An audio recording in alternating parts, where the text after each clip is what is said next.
It's Joaquin Phoenix. He's super picky about his projects. It's gotta be good. But it's Todd Phillips, the Hangover guy. But it's produced by Martin Scorsese. Yeah, but it's a DC movie post Christopher Nolan. But it's the Joker. He's the best comic book villain ever. Yeah, but so is Jared Leto.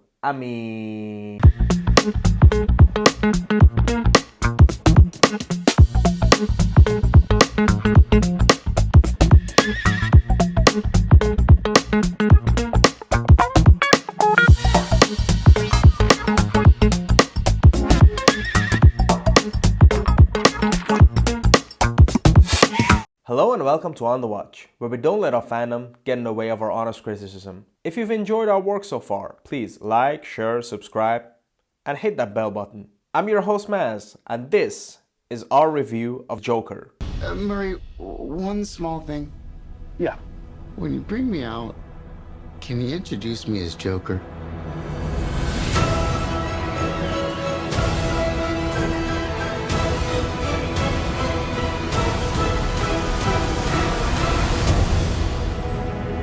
I'm not gonna lie, when I heard Todd Phillips, the Hangover guy, was going to direct the Joker, I had more reservations. I just didn't believe he could pull it off. I didn't have any faith in him whatsoever, and I didn't really care what material he was given and which actor he had to work with. But on the other hand, I love Joaquin Phoenix, and I always have, and I love the intensity he brings to his roles. But yet, I had my trepidations about this movie. A super villain's origin story about arguably the most complex and mysterious character ever to have appeared in comics. And yet, the Hangover guy was gonna direct it. And the fact that the studio behind gems like Batman v Superman, Suicide Squad, and Justice League was behind all of this and it was gonna produce it, it didn't really fill me with confidence. But when the teaser dropped, it really got me excited. But then the trailers really dampened that excitement for me.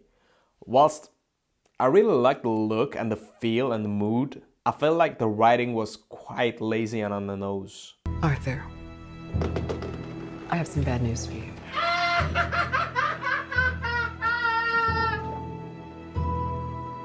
This is the last time we'll be meeting. You don't listen, do you? You just ask the same questions every week. How's your job? Are you having any negative thoughts? All I have are negative thoughts.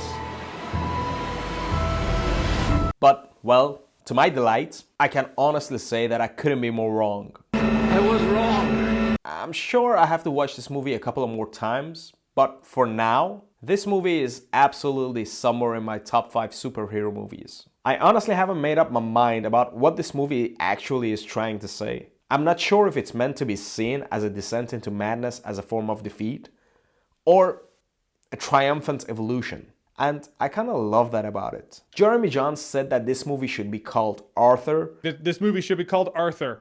And he's right. He's absolutely right. Arthur is miserable, submissive, and imprisoned in his own skin, whilst the Joker was free and liberated in his movements, his words, and his actions. The movie is about a cruel society, the pressures of daily life, and the disparity between social economic classes. This movie is a riot, and Joaquin Phoenix is absolutely mesmerizing in this role. He's dark, electric, mysterious, evil, disturbing, and sweet all at the same time. But what shocked me the most was how relatable he was. You can actually sympathize with him and root for him to a certain extent. And I think that's what's causing the controversy around this movie. And he nails the unreliable narrator of it all. Since the movie is in his point of view at all time, sometimes you just don't know if what you're experiencing is real or not. This movie is super rebellious. And whilst this movie is not as great of a movie as Taxi Driver is,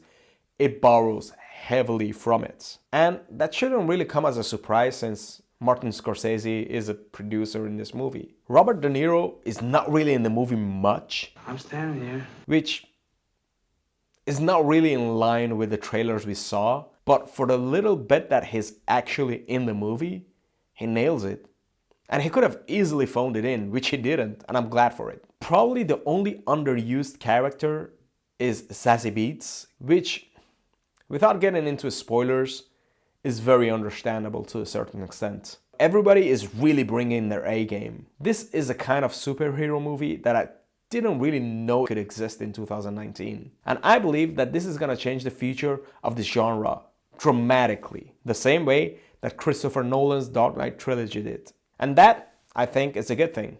There's a lot of controversy around this movie, and I kind of get why. That doesn't mean that I agree with it. There's a lot of violence in this movie, but a lot less than any other film in this genre. The violence is depicted really realistically, and it's done by somebody actually kind of roots for. During the whole movie, you're rooting for him not to snap, and when he does, you understand it. You sympathize with him.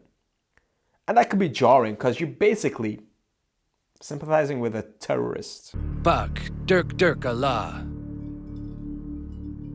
Durka, Muhammad Jihad. Haka Sherpa, Bakala. Oh, Durka. All right, Gary! Told you he was Top Gun.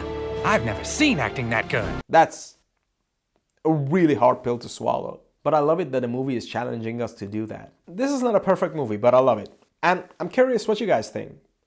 Write your mini reviews in the comments below. If you want to help us grow and do more reviews like this, please like, share, subscribe, and hit that bell button. You can find us on all social media at Watch on the Watch. Thank you for watching, and until the next time, stay on the watch.